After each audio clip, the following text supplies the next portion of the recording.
Come on पाखी, तुम भी क्या पुराने जमाने की औरतों की तरह शुरू हो गई हो कि शादी से पहले घर से बाहर कदम नहीं रखना। अरे यार, जो मजे मेहंदी की रात को बाहर दोस्तों के साथ घूमने में हैं, वो भला घर में बैठकर बड़ी उम्र की औरतों की नसीहत भरी बातें सुनने में थोड़ी हैं। मैं कुछ नहीं जानती, बस तुम कल रात 2 बजे तक छत पर आ जाना और फिर वहीं से दीवार फलांग कर हम सब लड़कियां तुम्हें मेरी ही छत पर मिल जाएंगे। वहीं से हम गाड़ी में बाहर जाएंगे, आइसक्रीम खाएंगे और खूब इंजॉय करेंगे, ताकि ये रात हमारे लिए यादगार रहे। मेरी दोस्त सुनीता मेरी दोस्त ही नहीं बल्कि मेरी कजिन भी थी। पूरा बचपन हमारा एक साथ ही गुजरा था। मोहल्ले में रहने वाली बाकी सारी लड़कियां भी आपस में बहुत अच्छी दोस्त थीं। उनमें से कुछ की शादियां भी हो चुकी थीं और जिसकी भी शादी होती थी, हम मेहंदी की रात ऐसे ही उसे अपने साथ ले जाते, आइसक्रीम खाते और खूब ढेर सारी मस्ती करके वापस आ जाते थे, ताकि ये रात हमें हमेशा याद रहे। लेकिन मेरी फैमिली बहुत ज़्यादा एडवांस सोच नहीं रखती थी, इसलिए मेरी माँ ने तो शादी के 15 दिन पहले ही मुझ पर पाबंदियां लगा दी थीं कि खबरदार, जो तुमने बाहर जाने का नाम भी लिया, ये सब शादी से पहले ठीक नहीं होता। बल्कि मेरी माँ ने तो मुझे कमरे से भी बाहर नहीं निकलने दिया था। रोजाना मेरी सहेलियां और सुनीता शाम को आ जाती और हम ढोलक बजाते, गाने गाते, खूब शोर शराबा करते। वो मुझे मेरे होने वाले पति वीर के नाम से खूब तंग करती थी। मेरी शादी अनजान लोगों में हो रही थी। वीर मेरे लिए बिल्कुल अनजान था और उसके घर वाले भी।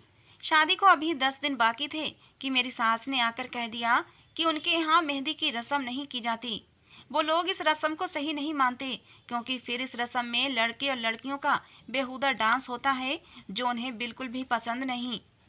हालांकि मैं अपने घर में सबसे छोटी थी, इसलिए बड़े सब बहन भाइयों ने यही कहा कि हमने पाखी की शादी पर अपने सारे अरमान पूरे करने हैं। और मैं भी यही सोचती थी कि शादी तो एक ही बार होती है, मैं क्यों भला अपनी शादी का मजा किरकिरा करूं। इसलिए मेहंदी पर सिर्फ हमारे घर के ही मेहमान इकट्ठे हुए थे, लड़के वालों की तरफ से किसी ने भी नहीं आना था। इसलिए मेरी माँ ने कहा मेहंदी की रस्म 8 दिन पहले ही कर ली जाए।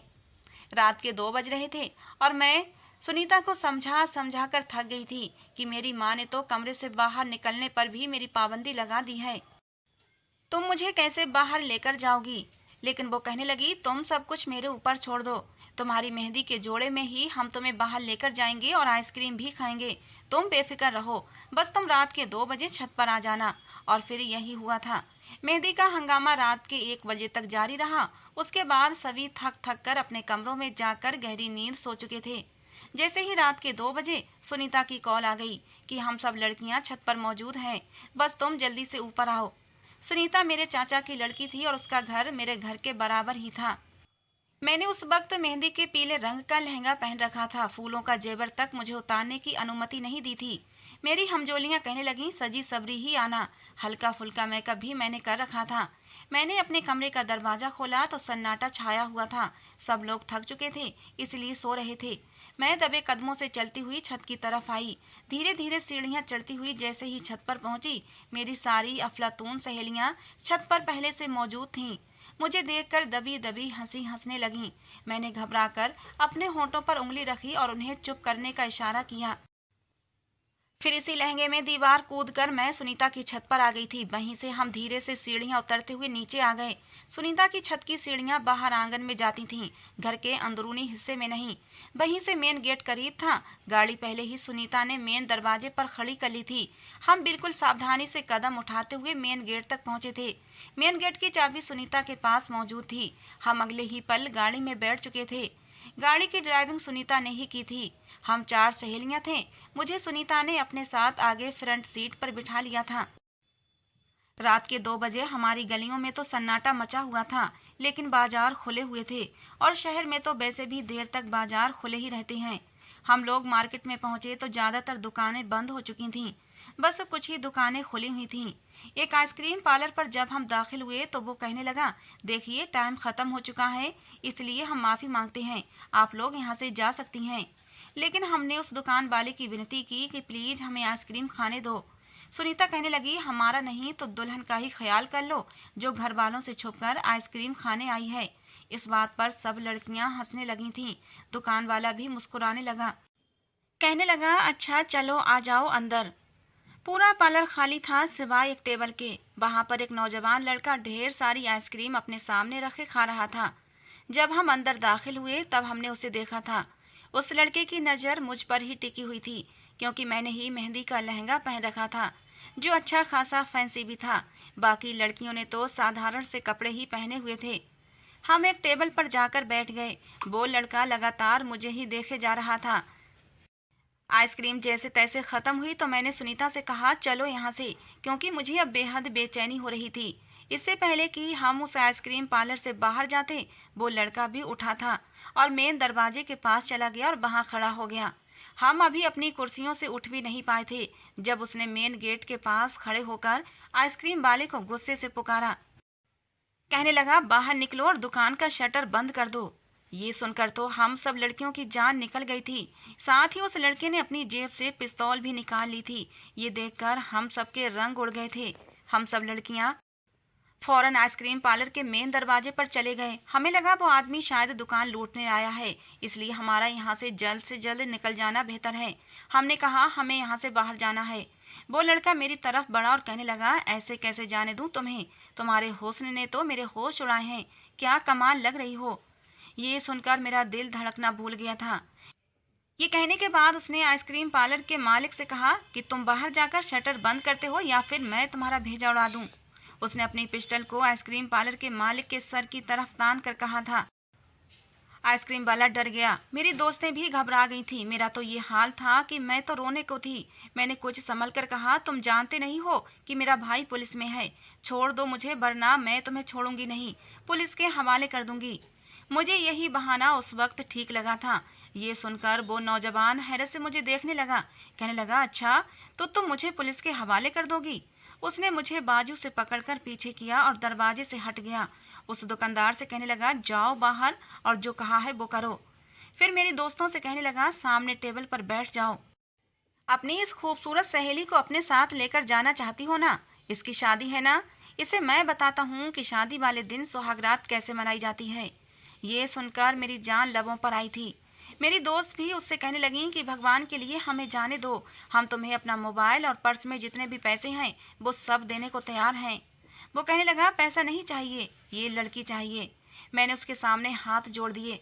मैंने कहा, मुझे जाने दो, तुम्हें भगवान का डर नहीं है जो तुम ये पाप कर रहे हो। देखो, मुझे बर्बाद मत करो, मेरी शादी होने वाली है। ये सुनकर वो हंसने लगा। कहने लगा, क्यों, क्या होने वाला पति डीएसपी नहीं है? मुझे जेल की सलाखों के पीछे नहीं करवाओगी? वो एक कदम मेरी तरफ बढ़ा था और मैं डर के मारे कांप रही थी। कहने लगा, अब तो मुझे जिद हो गई है, मैं भी देखना चाहता हूँ ये लड़की मुझे कैसे पुलिस तक पहुँचाती है। मैं इसे किसी भी कीमत पर नहीं छोड़ूंगा। वो अभी बात ही कर रहा था कि जब दुकान का शटर बंद हुआ था। मेरी दोस्त हाथ जोड़कर उस लड़के से कहने लगी, हमें जाने दो। तो उसने बंदूक उनकी तरफ तानी और कहने लगा, ज्यादा बकवास की ना तो तुम लोगों को गोली मार दूंगा। चुपचाप जाओ और टेबल पर बैठ जाओ। वो तीनों चुपचाप कोने में बने केबिन में चली गई थीं। वो लड़का मेरी तरफ बढ़ रहा था। मैंने कुर्सी उठाई और उसको मारने की कोशिश करने लगी, लेकिन उसने कुर्सी को पकड़कर एक तरफ फेंक दिया। कहने लगा, अगर तुमने कोई भी बदतमीजी करने की कोशिश की तो याद रखना, तुम्हारी इज्जत की अर्थी निकाल कर रख दूंगा। तुम्हें सुबह होने से पहले नहीं छोड़ूंगा। लेकिन अगर तुमने मेरी बात मान ली तो मैं तुम्हें जल्दी ही छोड़ दूंगा और तुम वापस अपने घर चली जाना और शादी मनाना। उसके शब्दों से और उसके अंदाज से लग रहा था जैसे वो नशे में है। कहने लगा, किसी को कानो कान खबर नहीं होगी। लेकिन मुझे ये बात मंजूर ही नहीं थी। मैं कैसे कोई पाप कर सकती थी? मैंने कहा, तुम मुझसे दूर रहो, मैं तुम्हें जिंदा नहीं छोड़ूंगी। मैं तुम्हें पुलिस के हवाले कर दूंगी। पूरी जिंदगी हवालात के अंदर सड़ते रहोगे। लेकिन उस आदमी ने बड़ी बेदर्दी से मुझे अपनी हवस का निशाना बनाया था। मेरा चीखना, चिल्लाना और मेरी दोस्तों की सिसकियां बस मुझे यही आइसक्रीम पार्लर में सुनाई दे रही थीं। अपनी ख्वाहिश पूरी करने के बाद वो लड़का कहने लगा, अगर तुम ये सब कुछ शराफत से करने देती तो मैं तुम्हें छोड़ देता, लेकिन अब मैं तुम्हारी कमर पर कुछ ऐसी निशानी लगाऊंगा कि तुम्हारा पति शादी की रात ही उसे देखकर तुम्हारी हकीकत जान जाएगा। ये कहने के बाद उसने अपनी जेब से कोई नुकीली चीज निकाली थी। मैं उस वक्त वैसे भी बिल्कुल बेजान हो चुकी थी। उस आदमी ने मुझे अपने जुनून का निशाना बनाया था। मेरे अंदर इतनी हिम्मत ही नहीं थी कि मैं अपना बचाव कर सकती। उसने मेरी कमर के निचले हिस्से पर न जाने क्या लिखा था कि मैं दर्द से बिलबिला उठी थी। उसके बाद वो मेरी दोस्तों से कहने लगा, जाओ ले जाओ इसे। मेरी दोस्त मुझे गाड़ी तक लेकर गई थी। मुझे यहाँ आने पर अब पछतावा हो रहा था। काश कि मैंने अपनी माँ की बात न टाली होती, अपनी दोस्तों की बात न मानती, रात के समय अपनी मेहंदी के जोड़े में बाहर न जाती। मेरी दोस्त भी अब बुरी तरह रो रही थीं और मुझसे माफ़ी मांग रही थीं, लेकिन मैं चुपचाप गुमसुम बैठी हुई थी। अब सुबह के 4:30 बज चुके थे। सुनीता की छत से ही मैं अपनी छत पर गई और अपने कमरे में आ गई और अपनी किस्मत पर फूट फूट कर रोने लगी। मेरे दिल से अब उस लड़के के लिए बद्दुआएं निकल रही थीं, लेकिन कसूर तो मेरा भी था। मुझे इस समय जाना ही नहीं चाहिए था। सुबह तक मुझे तेज बुखार हो चुका था। मेरी माँ ये सब देखकर परेशान हो गईं। उन्हें लगा बुखार की वजह से मेरी ये हालत हुई है। ये दिन मेरे बड़े ही तकलीफ में गुजरे थे। सुनीता ने कहा था कि तुम किसी से कुछ मत कहना, किसी को कुछ भी पता नहीं चलेगा, और वैसे भी कुछ ही दिन में तुम्हारी शादी हो जाएगी। लेकिन भला मैं ये बात अपने पति से कैसे छुपा सकती थी? और फिर मेरी इज्जत दागदार करने के बाद उस आदमी ने न जाने मेरी कमर पर क्या लिखा था कि मेरा पति शादी की पहली रात ही मेरी हकीकत जान जाता। मेरी शादी होने वाली थी, लेकिन मेरी रंगत बिल्कुल पीली पड़ चुकी थी। मैं हर वक्त रोती रहती थी। मेरी माँ मुझसे मेरे रोने की वजह पूछती तो मैं कह देती कि आप लोगों से जुदा होने का गम है। लेकिन गम तो कुछ और ही था। मैं जानती थी अगर मेरे पति को पहली रात ही सब पता चल गया तो वो मुझे तलाक दे देगा। फिर मैं अपने घर वालों को क्या जवाब दूंगी? मेरे घरवाले मुझे ही भला बुरा कहेंगे कि तुमने हमारी नाक कटा दी, हमारी इजाज़त के बगैर रात को क्यों गईं। हालांकि मेरी दोस्तों का यही प्रोग्राम रहा कि शादी के बाद भी वो रोजाना आती और मेरा दिल बहलाने की कोशिश करती रहीं। कहती किसी को शक नहीं होगा, लेकिन सन्नाटा तो मेरे दिल के अंदर था, जो किसी भी पल कम नहीं होता था। उस लड़के के लिए मेरे दिल से हर पल बद्दुआएं निकला करती थीं। भगवान करे वो मर जाए, या उसके साथ कुछ ऐसा हो कि वो पूरी जिंदगी तड़पता रहे, तकलीफ बर्दाश्त करता रहे, रोए, मौत मांगे, लेकिन उसे मौत भी ना मिले। मैं जितनी बद्दुआएं उसे दे सकती थी दे रही थी। उस लड़के ने मेरी जिंदगी बर्बाद करके रख दी थी। मैं जानती थी कि मेरी शादी का अंजाम क्या होने वाला है।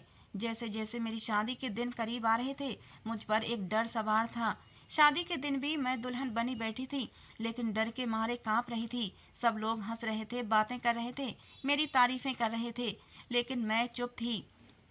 हालांकि मैंने वीर को पहले नहीं देखा था, बस एक बार उसकी तस्वीर देखी थी। शादी से कुछ दिन पहले तक मुझे अपने पति को देखने का बहुत शौक था। मैं दिन गिनती थी अपनी शादी के, लेकिन आज मैं चाहती थी ये सारा मंजर मेरी आंखों के सामने से गायब हो जाए, या फिर वो हादसा कोई सपना बन जाए, उसका हकीकत से कोई लेना देना ना हो। लेकिन मेरे बस में कुछ भी नहीं था। विदाई के समय भी मैं मरे मरे कदमों से अपने घर से विदा हुई थी। गाड़ी में मेरी दोनों ननद मेरे बराबर में बैठी हुई थीं और मेरे साथ हंसी मजाक कर रही थीं, लेकिन मेरे चेहरे से मुस्कुराहट गायब थी। मैं अपनी ससुराल पहुंची तो मुझे मेरे कमरे में बिठाया गया। उस वक्त मेरा दिल यूं था जैसे डर के मारे बंद हो जाएगा। मेरा जी चाहा कहीं से मुझे जहर मिल जाए और मैं खाकर अपनी जान दे दूं। क्या जवाब दूंगी अपने पति को? मैं ना तो पवित्र थी और ना ही उसके लायक थी। इसलिए सोचा अपनी आंखें बंद करके सारी हकीकत अपने पति को बता दूं। फिर मुझे अपने समाज का रवैया याद आने लगा। ऐसी लड़कियों के बारे में कोई भी सच सच नहीं मानता, बल्कि उसी को बदनाम करके धक्के देकर घर से निकाल दिया जाता है। मेरा पति भला क्यों ऐसी लड़की के साथ जिंदगी गुजारेगा जो पहले से ही दागदार हो? और मैं ये भी नहीं कह सकती थी कि इसमें मेरा कोई दोष नहीं था। मेरा दोष बस ये था कि मुझे रात के समय बाहर नहीं जाना चाहिए था। मैं यही सोच रही थी कि तभी कमरे का दरवाजा खुला और वीर अंदर दाखिल हुआ। मैंने एक नज़र उसे देखा। काफ़ी सीरियस नौजवान लग रहा था। बड़ी खामोशी से आकर मेरे सामने बैठ गया। मैं अपने अंदर हिम्मतें जमा करने की कोशिश कर रही थी कि उसे सच बता दूं। फिर चाहे मुझे जो मर्जी सजा दे, मैं उस सजा को स्वीकार कर लूंगी, लेकिन उसके साथ धोखे का रिश्ता नहीं निभाऊंगी। लेकिन मेरे कान में बार बार अपने दोस्तों की बातें गूंज रही थीं, जो कह रही थीं कि अपने पति को कभी भी इस हादसे के बारे में मत बताना। वो कभी भी तुम्हारी बात का विश्वास नहीं करेगा। इसे एक हादसा समझकर भूल जाना। हो सकता है कि उसे कभी पता ना चले और तुम्हारी जिंदगी से ये कांटा निकल जाए, लेकिन अगर तुमने उसे सच बता दिया तो मुमकिन ही नहीं कि तुम्हारी जिंदगी में बहार आए। फिर सिवाय उदासी और बदनामी के कुछ नहीं मिलेगा। मेरा मन समझ नहीं पा रहा था क्या करे, क्या सुनीता की बात मान लूं या फिर वो करूं जो मेरा दिल कह रहा है। मेरा दिल कह रहा था कि झूठ मत बोलो, सच बता दो, लेकिन मेरी जबान कुछ भी बोलने के लिए तैयार ही नहीं थी। मेरे दिमाग में सारे शब्द गुड़मुड़ हो चुके थे। लगता था कि मेरे पास कहने के लिए शब्द ही नहीं बचे। क्या कहती, कहाँ से शुरू करती। मैं अपनी सोचों के ताने बाने बुन रही थी जब मेरे ठंडे हाथ पर वीर के गर्म हाथ पड़े थे। मैं एकदम से चौंक गई थी। मुझे समझ नहीं आ रहा था क्या करूं। उसने मेरा हाथ थामा और अपने होठों पर लगा लिया। कहने लगा, जब तुम्हारी तस्वीर देखी थी तो तुम मुझे बहुत अच्छी लगी थी। फिर तुम्हारे बारे में जब मेरी बहनों ने मुझे बताया तो मैं जाने अनजाने तौर पर तुमसे मोहब्बत करने लगा था। कुछ हमारे रिश्ते का भी असर है कि मेरा दिल तुम्हारी तरफ खींचने लगा। कुछ तुम मेरी आइडियल भी थी, इसीलिए मैं तुम्हें पसंद करता हूँ। ये कहते हुए उसने मुझे मुंह दिखाई की अंगूठी पहनाई थी। कहने लगा, मेरी ख्वाहिश है कि तुम ये अंगूठी कभी मत उतारना। वो जैसे जैसे बोल रहा था मेरा दिल ऐसे लग रहा था जैसे कोई मुट्ठी में दबोच रहा है। मेरा पति मुझसे मोहब्बत करता था और हर औरत की तरह मैं भी यह चाहती थी कि मेरे पति की मोहब्बत में कमी न आए। लेकिन अगर मैं उसे सच बता देती तो वो यकीनन उसका व्यवहार मेरे लिए बदल जाता। वो मुझसे प्यार मोहब्बत की बातें कर रहा था, लेकिन मेरा दिमाग कुछ और ही सोच रहा था। धीरे धीरे उसने मेरी ज्वेलरी उतारना शुरू की, लेकिन ऐसे मौके पर भी मेरे चेहरे पर कोई मुस्कुराहट नहीं थी। उसने लाइट बंद की और नाइट बल्ब जला दिया, लेकिन इस हल्की रोशनी में भी मुझे लगा कि जैसे मेरा राज अब खुल जाएगा। हालांकि वो मुझे धीरे धीरे अपने प्यार का विश्वास दिला रहा था। कहने लगा, शादी का रिश्ता सदियों से चला आ रहा है। ये बहुत ही पवित्र रिश्ता होता है जो एक अनजान लड़की और लड़के को बेहद करीब ले आता है। मैंने कहा, ये वाली लाइट भी बंद कर दें। कहने लगा, नहीं, इतनी लाइट रहने दो, मुझे बिल्कुल अंधेरे में नींद नहीं आती। लेकिन जैसे ही उसने मुझे अपनी बाहों में लेकर मेरी कमर को छुआ, उसका हाथ उसी जगह लगा जहां मेरा जख्म लगाया गया था। उस गंदे आदमी ने पता नहीं किस चीज से ये निशान लगाया था। जख्म बहुत ही गहरा था और इत्तेफाक ऐसा था कि वीर का हाथ सीधा उसी जख्म पर पड़ा था। जख्म अब भी हरा था और मैं दर्द के मारे एक सिसकारी लेकर रह गई थी। उसने अपना हाथ पीछे किया। कहने लगा, क्या हुआ तुम्हें। मैंने कहा, चोट लग गई थी। मेरी दोस्त मेहंदी के फंक्शन में मेहंदी की प्लेटों में मेहंदी पर मोमबत्तियां लगाए हुए थीं। वो मेरे पीछे ही खड़ी थीं कि अचानक से जलती मोमबत्ती से मेरा लहंगा थोड़ा सा जल गया था और मेरी कमर भी जल गई और ये जख्म लग गया। ये सुनना था कि वीर उठकर बैठ गया। उसने लैंप की रोशनी तेज कर दी। कहने लगा, फिर तो तुम्हें बहुत तकलीफ हो रही होगी। ऐसा करो, तुम कोई भी सादा से कपड़े पहन लो। उतारो इन भारी भरकम कपड़ों को जो तुम्हारे लिए तकलीफ का कारण बन रहे हैं। ये सुनकर मैं घबरा गई थी। मैं उठकर बैठ गई। वो कहने लगा, लाओ दिखाओ जख्म कहाँ है। ये सुनकर मैं और भी ज्यादा डर गई।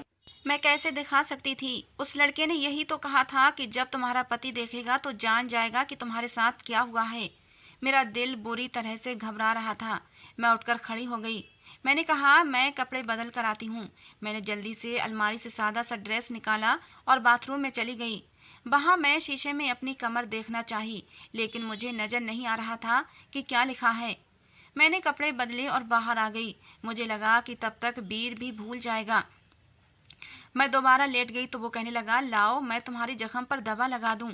फिर साइड टेबल से एक ट्यूब निकाल कर कहने लगा, इससे जले हुए जख्म पर आराम पहुंच जाता है। लेकिन ट्यूब मैंने उसके हाथ से ले ली। मैंने कहा, मैं खुद लगा लूंगी। वो कहने लगा, मैं क्यों नहीं लगा सकता। कहाँ जख्म है, दिखाओ। वहां तुम्हारा हाथ नहीं जाएगा। मैं नहीं चाहती थी वो देखे, क्योंकि उसे देखते ही वो मेरा राज जान जाता। मैं चाहती थी समय जैसे तैसे गुजर जाए तो अच्छी बात है, लेकिन मेरे बार बार कहने पर भी वो नहीं माना। मैंने अपनी आंखें बंद कर लीं और खुद को किस्मत के हवाले छोड़ दिया। मैं जितनी कोशिश कर सकती थी कर ली थी। अब अगर मेरी किस्मत में मेरे घर का टूट जाना ही लिखा था तो मैं क्या कर सकती थी। जैसे ही उसने मेरे कुर्ते को ऊपर किया था, कुछ देर तक वो मेरा जख्म देखता रहा, कुछ नहीं बोला। फिर फौरन से उसने मेरी कमीज नीचे कर दी और वॉशरूम में चला गया। उसने वॉशरूम का दरवाजा बड़े ही जोर से बंद किया था और मेरा दिल ऐसा था कि धड़कना भूल गया था। शायद वो मेरा राज जान चुका था।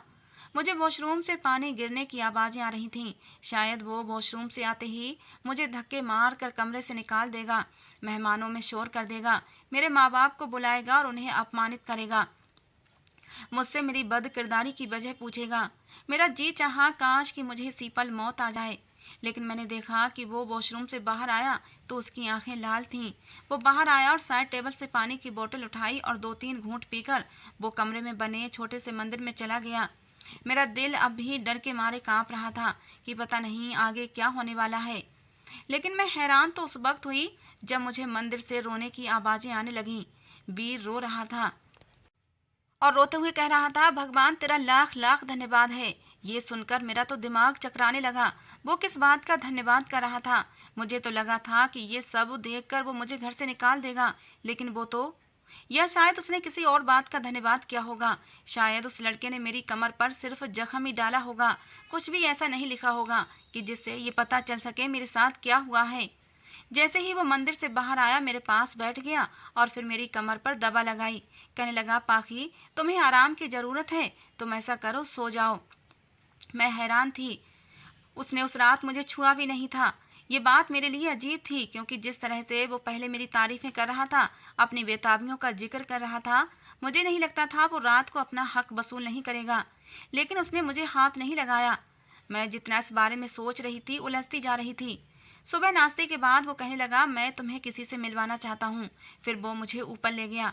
एक कमरा था जो कि बंद था। उसने हल्की सी दस्तक दी। अंदर से आवाज आई, कौन है? वीर कहने लगा, मैं हूँ वीर, विवेक दरवाजा खोलो। अंदर से आवाज आई, वीर तो आ जाओ ना यार, दरवाजा खुला है। जैसे ही वीर ने दरवाजा खोला मुझे लगा कि जमीन फटी है और मैं उसके अंदर चली गई हूँ। मुझ पर जैसे कयामत टूटी थी क्योंकि सामने तो वही लड़का व्हील चेयर पर बैठा हुआ था। जितना उसे देखकर मैं हैरान थी उतना ही वो लड़का मुझे देखकर हैरान था। मेरा दिल तो ये था कि धड़कना भूल गया था। मैं फौरन से पलट गई। मैं बाहर जाने लगी जब वीर ने मेरा बाजू पकड़ा। कहने लगा, ये मेरा छोटा भाई है, मिलोगी नहीं इससे? ये सुनकर तो मुझ पर जैसे कयामत टूटी थी। वो भी फटी फटी आंखों से मुझे देख रहा था। ये कैसी आजमाइश थी मेरे लिए। मेरा घर तो शायद अब वाकई बर्बाद हो जाता। वीर मुझे अंदर ले गया। कमरे का दरवाजा भी बंद कर दिया। वो लड़का मुझसे नजरें चुरा रहा था, मिलाता भी कैसे। उसके चेहरे से पसीना बहने लगा। वीर मुझे उसके पास ले गया। उसके सामने रखे सोफे पर मुझे बैठने के लिए कहा और खुद भी बैठ गया और उस लड़के से पूछने लगा, विवेक क्या ये वही लड़की है? ये सुनना था कि मेरी जान निकली थी, तो क्या वीर ये सब जानता था? विवेक ने नजर नहीं उठाई थी, हालांकि उसने अपना सर हिलाकर हाँ का इशारा किया था। साथ ही साथ वो फूट फूट कर रोने लगा। कहने लगा, मुझे माफ कर दो, मैंने तुम्हारे साथ बहुत बड़ा जुल्म किया था, लेकिन देखो मुझे इसकी कितनी बड़ी सजा मिली है। कहने लगा, उस रात मेरे दोस्तों ने मुझे शराब पिला दी थी और अगर मैं ऐसे ही घर चला जाता तो मेरी माँ को पता चल जाता। इसलिए मैं आइसक्रीम पार्लर पर जाकर ढेर सारी आइसक्रीम मंगाई और खाने लगा। लेकिन जब तुम्हें वहां अपनी दोस्तों के साथ आते देखा तो तुम्हारे हुस्न को देखकर मुझ पर शैतान सवार हो गया था। मैं कभी कभी शराब पी लिया करता था, लेकिन मेरे घर वाले नहीं जानते थे, सिवाय वीर के, क्योंकि मैं उससे कुछ नहीं छिपाता था। वो मुझे हमेशा रोकता था कि ये मत किया करो। मैं कहता, छोड़ दूंगा, बस शौक है, कुछ साल अपना शौक पूरा करने के बाद छोड़ दूंगा। लेकिन तुम्हें देखने के बाद एक तो शराब का नशा, ऊपर से शैतान सवार, फिर तुम्हारी धमकी ने मुझे और भी गुस्सा दिला दिया। मैं तुम्हें वहां आइसक्रीम पार्लर में बर्बाद करने के बाद जब अपनी बाइक पर सवार होकर घर आ रहा था तो रास्ते में मेरा एक्सीडेंट हो गया और मैं हमेशा हमेशा के लिए अपनी एक टांग खो चुका हूँ। ये कहकर वो फूट फूट कर रोने लगा। कहने लगा, मैंने वीर से कहा कि मुझे उस लड़की की बददुआ लग गई है, मैंने उसके साथ अच्छा नहीं किया। कुछ दिन बाद उसकी शादी थी। अगर उसके पति ने सच जान लिया तो वो उसको छोड़ देगा, उसकी जिंदगी बर्बाद हो जाएगी। बस एक बार मेरी खातिर उस लड़की को ढूंढ लो। मैंने वीर को बता रखा था कि मैंने उस लड़की के निचले हिस्से पर अपने नाम का पहला लेटर बी का निशान बना दिया है। मैं तो बस हैरान सी आंखें फाड़े से देख रही थी। वीर कहने लगा, पाखी जो कुछ हुआ उसमें तुम्हारा कोई दोष नहीं, वो बस एक हादसा था और तुम्हारे साथ गलत करने वाला मेरा ही बेगैरत भाई था। लेकिन ये मेरा भाई है, इसलिए इसे जान से भी नहीं मार सकता। वैसे भी ये आधा मर चुका है, सारी जिंदगी से अपाहिज बनकर गुजारनी है। अगले हफ्ते ही इसकी टांग का ऑपरेशन है और डॉक्टर इसकी टांग काट देंगे क्योंकि पूरी टांग में इन्फेक्शन फैल चुका है। इसलिए मेरी तुमसे विनती है कि तुम इसे माफ कर दो। मैंने कहा, माफ कर दूं? कैसे माफ कर दूं? क्या माफ करना इतना आसान होता है? मैं फूट फूट कर रो रही थी। मैंने कहा, तुम्हें नहीं पता इसने मेरी रूह तक को घायल किया है। मुझे पता होता कि ये तुम्हारा भाई है तो मैं तुमसे कभी भी शादी ना करती। तुम बेशक मुझे छोड़ दो, लेकिन इस आदमी के लिए मुझसे माफ़ी मत मांगो। ये कहकर मैं कमरे से निकल गई थी। तेजी से सीढ़ियां तय करके अपने कमरे में चली आई और रोने लगी। ये कैसी आजमाइश थी। अगर ये वीर का भाई न होता तो क्या वीर मुझे स्वीकार करता। मैं चुपचाप आकर अपने बेड पर लेट गई। दिल कह रहा था कि सब कुछ छोड़ छाड़ कर चली जाऊं। मैं रोज रोज उस आदमी की शक्ल नहीं देखना चाहती थी जिसने मेरे साथ ये जुल्म किया था, लेकिन दिमाग मुझे समझा रहा था कि जो कुछ हुआ उसे भूल जाओ और अपनी नई जिंदगी की शुरुआत करो। जब इस बात का खुलासा होगा तो तुम भी कसूरवार ठहराई जाओगी। शादी के फैंसी लहंगे में रात के 2 बजे जाने की क्या तुक थी। लोग तुम पर भी उंगली उठाएंगे। अगले हफ्ते विवेक का ऑपरेशन हुआ। उसकी टांग काट दी गई थी। मैंने अभी तक वीर को कोई जवाब नहीं दिया था और ना ही उसने मुझे हाथ लगाया था। हालांकि वो मुझे बार बार कहता कि विवेक को माफ कर दो। विवेक मेरे सामने नहीं आता था, लेकिन विवेक की टांग काट देने के बाद भी विवेक का जख्म भर नहीं रहा था। उसका इन्फेक्शन बढ़ता ही जा रहा था। डॉक्टर निराश थे। कहने लगे, अगर ये इन्फेक्शन पूरे शरीर में फैल गया तो हम इसे बचा नहीं सकेंगे। उस दिन वीर मेरे सामने हाथ जोड़कर बैठ गया। कहने लगा, अगर तुम विवेक को माफ कर दोगी तो मुझे विश्वास है कि भगवान भी विवेक को माफ कर देगा और वो सही हो जाएगा। भगवान के लिए मेरे भाई को बचा लो। मैं जानता हूँ उसने तुम्हारे साथ गलत किया, लेकिन उसे उसकी सजा मिल चुकी है। अगर वो मर भी गया तो मरने के बाद भी उसकी आत्मा को चैन नहीं मिलेगा, हमेशा तड़पता रहेगा, क्योंकि तुम उसे माफ नहीं करोगी तो मरने के बाद भी बेचैन ही रहेगा। अब मैं इतनी पत्थर दिल भी नहीं थी। विवेक की चीखें मेरा दिल दहला देती थीं। उसकी तकलीफ दिन ब दिन बढ़ती जा रही थी और उस दिन मैं बिना किसी को बताए विवेक के कमरे में चली गई थी। मुझे देखकर उसकी आंखों में आंसू आ गए थे और मेरे सामने उसने हाथ जोड़ दिए। मैंने विवेक के हाथों को थाम लिया। मैंने कहा, विवेक, मैंने तुम्हें माफ कर दिया है। उस रात तुमने जो किया शायद नशे की हालत में किया था, लेकिन मेरी रूह भी तुम्हारी उस हरकत से घायल हो गई थी। लेकिन तुम्हारी तकलीफ को देखकर मैं तुम्हें माफ करती हूँ और भगवान से प्रार्थना करूंगी कि वो भी तुम्हें माफ कर दे और तुम्हारी तकलीफ को कम कर दे। ये कहकर मैं कमरे से बाहर चली आई थी। मैंने भी भगवान के सामने हाथ जोड़कर विवेक की सेहतमंद होने की दुआएं मांगी थीं। तीसरे दिन विवेक अमेरिका चला गया था अपना इलाज करवाने और वहां पर अच्छे से अच्छे डॉक्टर से उसका इलाज कराया गया। कुछ ही दिन में खबर आई थी कि विवेक एकदम ठीक हो गया है और ये खबर सुनकर मेरे दिल को भी सुकून आ गया था। पूरे 2 महीने के बाद वीर ने और मैंने अपनी शादीशुदा जिंदगी की शुरुआत की थी। 6 महीने के बाद विवेक घर आया था। घर वाले उससे मिलकर बहुत खुश हुए थे। किसी को भी उम्मीद नहीं थी कि वो बच जाएगा, लेकिन भगवान के चमत्कार पर सब लोग खुश थे। उसको नकली टांग लगा दी गई थी और वो लंगड़ा कर चलता था। कुछ दिनों में ही उसने एक अनाथ आश्रम खोल लिया था और अनाथ बच्चों और विधवा बेसहारा औरतों को अपने अनाथ आश्रम में सहारा देने लगा था। जब विवेक को ये सब काम करते देखती हूँ तो दिल को सुकून मिलता है कि मैंने सही समय पर उसे माफ करके उसे जीने की एक उमंग दी थी। अगर मैं उसे माफ न करती तो शायद वो अपनी जिंदगी की जंग हार जाता और जहाँ वो आज इतने अनाथ और बेसहारा लोगों की मदद कर रहा है वो नहीं कर पाता। तो दोस्तों, आज की हमारी ये कहानी आपको कैसी लगी जरूर बताना। पसंद आई हो तो प्लीज़ लाइक करना। रोज एक नई कहानी सुनने के लिए हमारे चैनल को भी सब्सक्राइब करना। मिलते हैं दोस्तों अगली किसी नई कहानी के साथ।